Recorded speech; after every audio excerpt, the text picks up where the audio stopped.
Hi, it's Miss Quiring again, the kindergarten teacher out of Westfield Charter Academy, and today we're going to keep working on character actions and our story elements. So let's quickly do a review here. Who can tell me what are character actions?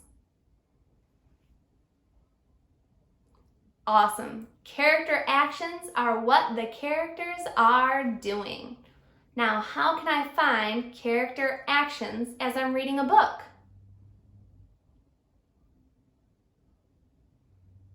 You got it. I have to look for my clues in my pictures and text to see what those characters are doing. And lastly, why do I want to learn about character actions?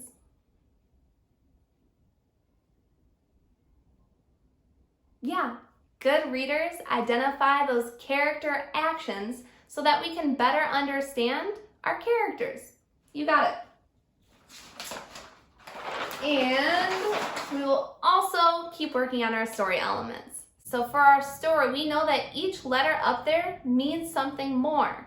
So let's do a check, see if you can remember every letter. Our S. What does S stand for? You got it. S stands for setting. Setting is where and when our story happens. How about our T? What does T stand for? Yeah, T is for talking characters. So that's the people, animals, or objects that are talking in our book. How about O? What is O for in our story? O is for, oops, a problem. And our last one, we learned this last week. What is Y for? I knew you get that one. Y is for, yes, a solution. So as we're reading our book today, we are going to be updating our story chart with all the information we learn. So for our book today, we are reading another fiction book. Now remind me, if it's fiction, does that mean it's real, it really happens, or that it's fake? Yeah, fiction means fake. That means somebody made it up. Today our fiction book is Hans Christian Andersen's The Ugly Duckling. The author and illustrator is Jerry Pinkney. He wrote the book and he drew the pictures. The Ugly Duckling. It was summer, and the pond was alive with music and color of life. Dragonflies danced to and fro, and frogs splashed in and out of the water's edge. Below the surface, fish swam together in harmony, while birds swooped through the air above. And all around, a gentle breeze rustled the tall grasses that grew nearby. There, secluded among the grass, a duck was sitting on 6 eggs. 5 of the eggs were small, but the 6th was oddly shaped and much larger than all the others. The duck was puzzled about the egg and how it came to be so different from the rest. But she didn't worry herself about it too much. She just took care of that big egg just like she did the others.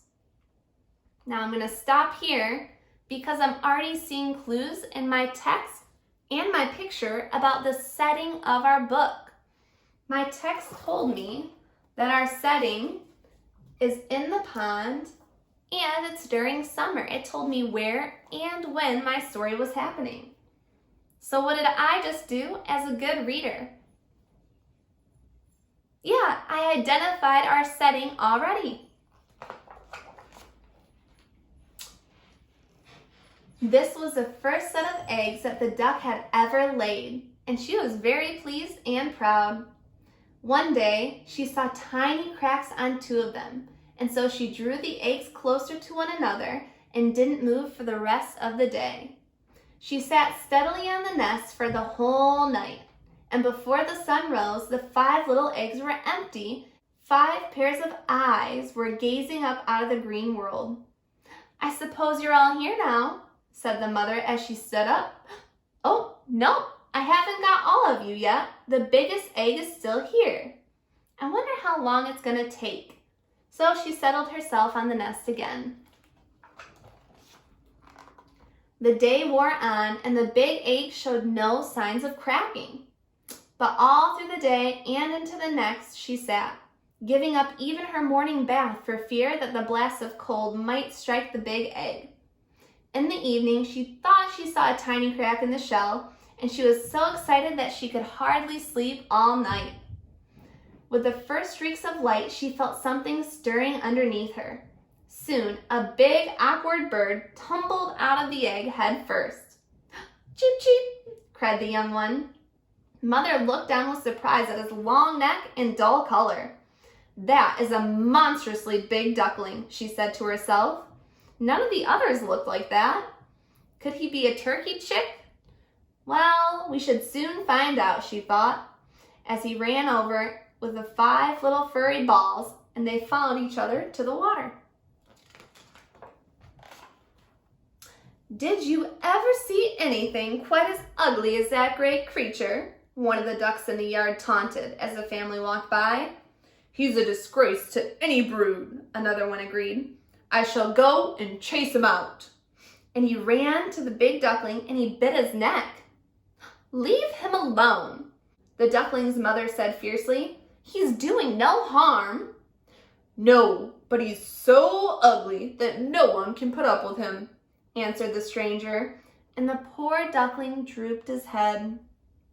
"He may not be quite as handsome as the others," his mother answered, comforting him, "but he is tall and very strong. I'm sure he'll make his way in the world as well as anybody else."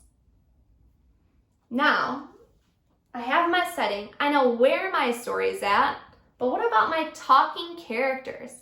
Who are the people, animals, or objects that are talking so far in my story? I have the mom and the babies, the ducks in the yard, and I've also put up the ugly duckling. So now we have our setting and our characters. But as time went on, matters only grew worse. The poor duckling was chased by all of them, even his brothers and sisters. The ducks bit him, the hens pecked him, and the girl who fed him kicked him aside. At last, he could bear it no longer, and one night when the ducks and hens were asleep, he stole away. By dawn, he had reached a grassy moor full of soft, marshy places. It was peaceful there, and the duckling wished that he might stay there forever, away from everyone until... Bang! Bang! At the sound of the gun, a flock of wild geese flew up from the rushes.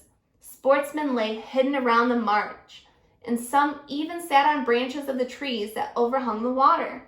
For a few long minutes, the firing continued. Luckily, the duckling couldn't fly, and so he floundered along the water until he could hide himself along some tall ferns. But hunting dogs were wandering about the swamp. Splash, splash, and just at that moment, a frightful dog appeared beside him. His tongue hung right out of his mouth, and his eyes glared wickedly. The duckling grew cold with terror, and he tried to hide his head beneath his little wings. The dog opened his great chasm of a mouth close to the duckling, showed his sharp teeth, and then... Splash! He went without even touching him. "Oh, I'm too ugly even for a dog to eat," the duckling thought. "Well, that is a blessing, but I will never go near this pool again. Never." And so the duckling marched on bravely all day long until he reached a small cottage. The door had fallen off one hinge, and it hung so crookedly that he could creep into the house through the crack. He lay down there, exhausted, and spent the entire night in peace. Now, in the cottage dwelt an old woman, her cat, and a hen, and the next morning the duckling awoke to the sight of all three looming over him. "What on earth is that?" said the old woman, whose sight was not so good. "Can you lay eggs?" asked the hen. The trembling duckling shook his head. "Can you ruffle your fur when you're angry or purr when you're pleased?" asked the cat. but the duckling had to admit that all he could do was swim. "So, it can neither lay eggs nor purr," said the hen. "What should we do with it?" cried the cat. "Oh, you're all talking nonsense," replied the old woman. "We will let you stay for a little bit, for I am sure we'll see some eggs from this creature soon enough."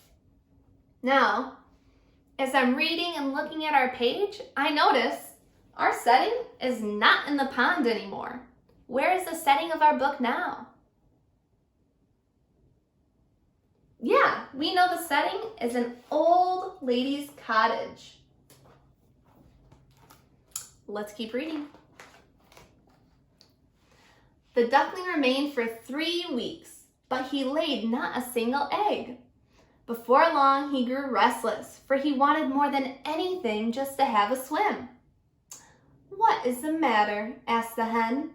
"I'm so longing to float on the water again," said the duckling.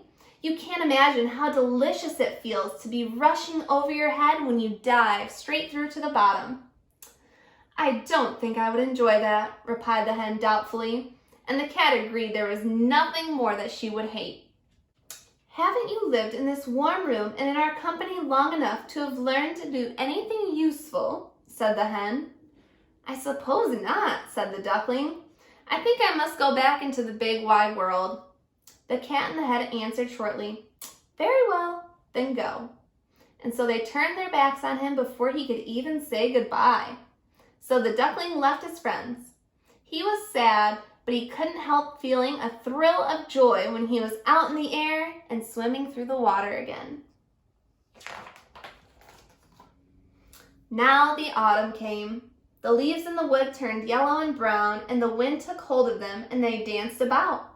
The clouds hung heavy with snow and hail, and then the snow began to fall, and to the duckling's bewilderment, the river started to turn hard and slippery. One day he heard a sound of whirling wings, and up in the air he saw a flock of birds flying high. They were as bright as the snow that had fallen during the night, and their long necks were stretched southward. Oh, if only he could go with them! But what sort of companion would he be to those beautiful beings? Every morning it grew colder and colder, and the duckling had to swim about the water to keep from freezing. At last, during one bitter night, his legs moved so slowly that the ice crept closer and closer. When the morning light broke, he was caught fast. Now I noticed in my picture, he's caught in this ice. He can't leave. Do you think that might be a problem for our ugly little duckling? Yeah. So what should we put here for oops, a problem? I agree. The problem is that the duckling wants to fly away, but he can't because he's stuck in this ice. I wonder how he's going to solve this problem. By good fortune, a man was crossing the river and saw what had happened.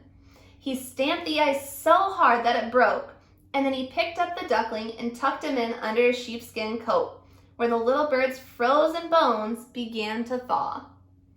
The man took the bird to his children, who gave him warm food to eat and put him in a box by the fire. They were kind children, and they wanted to play with him, but the poor duckling had never played in his life. He thought they wanted to tease him, and so he flew, terrified at the noise and confusion, and went right out the door. Now, is our little duckling still stuck in the ice? No? So what can we put for our solution? What can we say? Yeah, he solved his problem with the help of that man. The man saved him so that he could fly away. The rest of the winter was miserable, and the duckling never had enough to eat. But finally, the earth became softer, and tender young plants poked through. When the duckling stood up one day, he raised his wing and he stretched them out in the warmth of the sun. He flapped them once, and then again and again. with a strength that he never felt before. Just in front of him, he saw a flock of the same beautiful birds that he'd seen in the sky so many months ago. One by one, he watched them step into the stream with feathers rustling and then float quietly upon the water, almost as if they are a part of it. I'll follow him, thought the duckling. I'd rather be killed by them than to suffer any more of this cold and hunger and cruelty. And stretching out his wings, he lifted himself into the air to fly down to the water. Oh, how glorious it felt to have the wind rushing through his wings, wheeling first one way and then another. He never thought flying could be like this.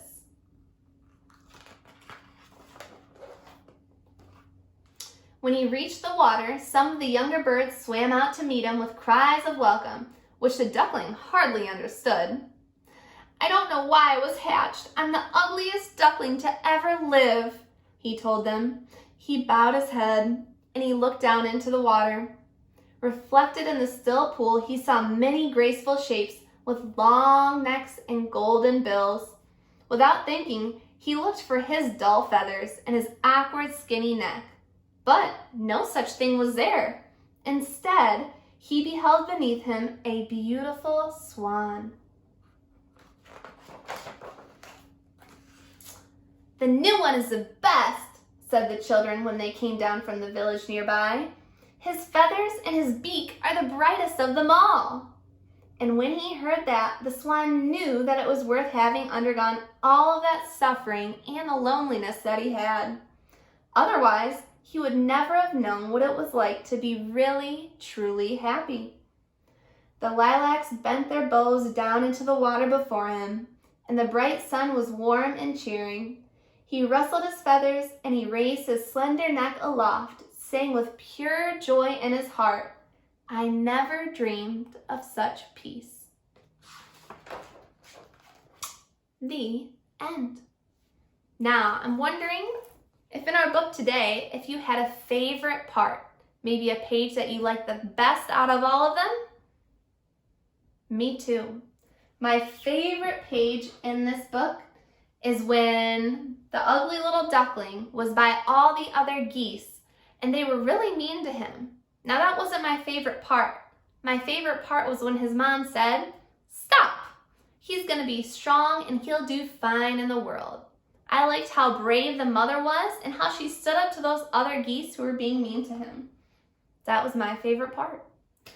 All right, we have one more book to read this week with our character actions and our story.